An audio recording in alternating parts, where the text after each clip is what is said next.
Welcome back to another episode of the Daily Flip podcast. I'm your host, Alex, and today we're going to be flipping through two stories talking about the changes that were announced to the Pentagon over the course of the weekend. One actually came out late on Friday, but it was actually announced on Saturday, and we got all the information on that day. And of course, we will end today with our Daily Delight, a story meant to leave you feeling positive, ready to take on the day. Now, that's enough rambling from me. Let's jump in to our daily debate. So, the Pentagon, as a institution, and honestly, as I would say, probably the most loved part of the American government, at least by polling data, that's what we see, are the cuts that are coming that we've seen in other departments, are they necessary in the Pentagon? Do you think we should continue to spend more? This could be a Warhawk versus a Dove sort of breakdown, or however you want to take it. But should the Pentagon have to slim down and trim the fat just like every other department? And if you agree with that statement, why? And if you disagree, why? I'm curious. I want to hear people's opinions. But that's besides the point. Let's actually jump into the first article because it's important to get straight to this information, in my opinion, and then we can have that more trimming down the fat conversation in our second article. So, the first article is from Raw Story. Headline reads, Trump's Friday Night Massacre sent a stark message that, quote, could not be clearer, expert. So they're saying that an expert is saying that. And we have known for a long time that President Trump does not like General Mark Miley. Well, that's who he was getting rid of. He was trying to get this man out of his way.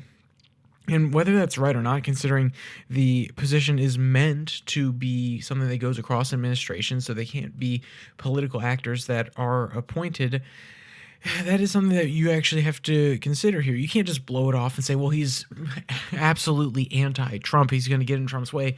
That's fair enough. That also is possibly the point. Not necessarily to be anti-somebody, but to be a voice that is willing to push back against the president. Now, can Trump appoint somebody that will push back against him? Yeah, of course he can. To sit here and pretend that, oh, well, Trump's going to appoint a 100% yes man, I think that falls into the narrative that Raw Story's trying to tell here a little too easily, because I don't think it's true.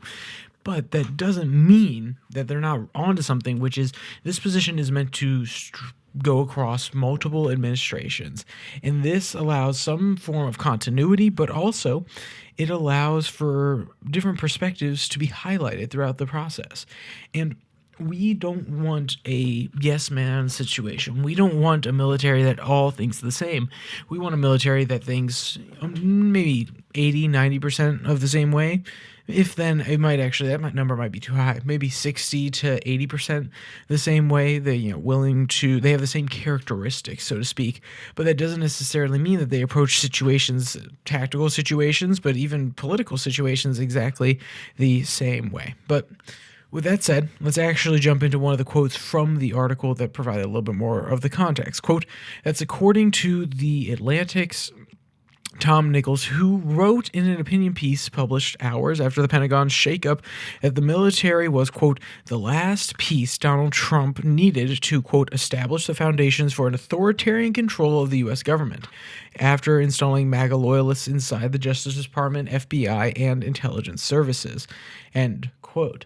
And though I think this is hyperbolic, there is definitely a point to this to some degree. When the question of J6 always comes up, and I think we can't just get around this because it is called a coup or an attempted coup by many people. Well, guess what? He didn't have the backing of the military. So to pretend as though it was a actual coup, you could call it a coup attempt, but even then it didn't have the backing of the military. I think it's a little bit of a stretch.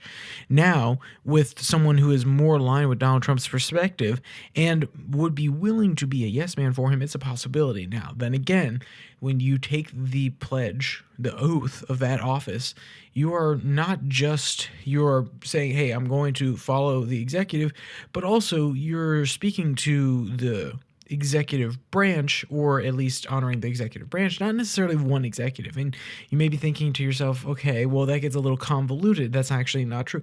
I think if you want to parse it really, really thinly, you could, if you want to slice it real thin about the definitions and what they're supposed to do, I think you could very well do it, because all of these bodies, all these different agencies are meant to serve the Constitution. They're meant to serve the people of the United States and the rule of law, which we have all agreed or at least actively participate in, which is the Constitution.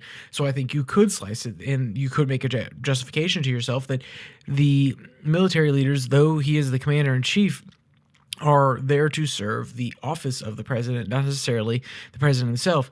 And the only time that would actually come into conflict is when the president is asking you to do something that is a blatant violation of the Constitution or the democratic order. Then again, you could come up with a lot of justifications in order to defy your president with that sort of rationale. So I understand why it's dangerous. But I think that there is room there to have a principled person who is loyal to Trump but will not violate his principles or the core principles of our constitutional government in order to enable him to be an authoritarian. I think that's actually more than likely that they won't find somebody that is willing to do that, especially in the military. Then again, I could very well be proven wrong. But let's actually jump to the last quote here, which I thought was a good closeout to this quote. Trump loathed Brown's predecessor, so he appointed a gentleman named Brown. And I want to make sure that I get his proper name. So let's actually give him time. It's C.Q. Brown, and he's the chair of the Joint Chiefs. But let's go back to the quote. Quote, Brown's predecessor, General Mark Miley, and has floated the idea that Miley should be executed for actions he took as chairman, Nicholas wrote, adding that the president, quote, believes that every senior official in the United States should be a personal appointee of the president so long as that president is him, end quote. And that is a quote from Nicholas, and he's not saying that Donald Trump has said it himself, but he does believe it. I think that while it is unfair to presume that he is willing to actually harm Millie, and he said those things genuinely, that doesn't mean that Trump made a mistake when he was making those sort of quotes and actually not helping his favor when he was going to make an appointment like this. The politics of it get a little bit messy, but we'll see how CQ Brown does. We don't want to instantly loathe him just because he's an opponent, just because he is Trump's hand choice. Maybe he's a person who pushes back. Trump had many people like that in his first administration, and though he's tried to cure that this time, that doesn't preclude the possibility that you have someone who's willing to stand up to him and push back where needed. So with that, let's talk about the other side of the military coin, which is the Pentagon. And this article comes from Just the News. Headline reads, Pentagon to trim civilian workforce by up to 8%. This is, in my opinion, a good thing. Now, you may be asking, Alex, why is it a good thing? Because, one, if we're going to trim fat across the entire government, you can't just leave out the Pentagon. Second off, you want to actually limit the amount of people who can be influenced and possibly, and let's be clear, some low-level officials and some people that are currently on hold or are on promotion notice aren't going to necessarily be able to decide who the next contractor for XYZ is going to be. But the more points of entry and the more points of influence any lobbyist organization, any military industrial company can have, I think that you need to limit those. Then again, they're probably not eliminating the right people that would actually have the access to do so. But I think, honestly, we need to save money on the personnel side if we want to bolster our forces. And also, I think it sets the precedent for actually cutting the budget on the actual arms manufacturing / purchase deals that we do, because they're saying, hey, look, we just cut 8% of our workforce. We got to cut the budget somewhere else in other places, or at least make it more efficient so we don't have contracts for billions of dollars for a whole bunch of planes that take a long time to get through, and they're basically obsolete by the time they get made. So that's the general. But let's actually get to the closer to the actual numbers here so you have a better idea of what is going on in the Pentagon. Quote, Sedgwick said the Pentagon expects to reduce its civilian workforce by 5 to 8%. Quote, we expect approximately 5,400 probationary workers to be released beginning next week as part of this initial effort, after which we will implement a hiring freeze while we conduct a further analysis of our personal needs, complying as always with all applicable laws, he said, end quote.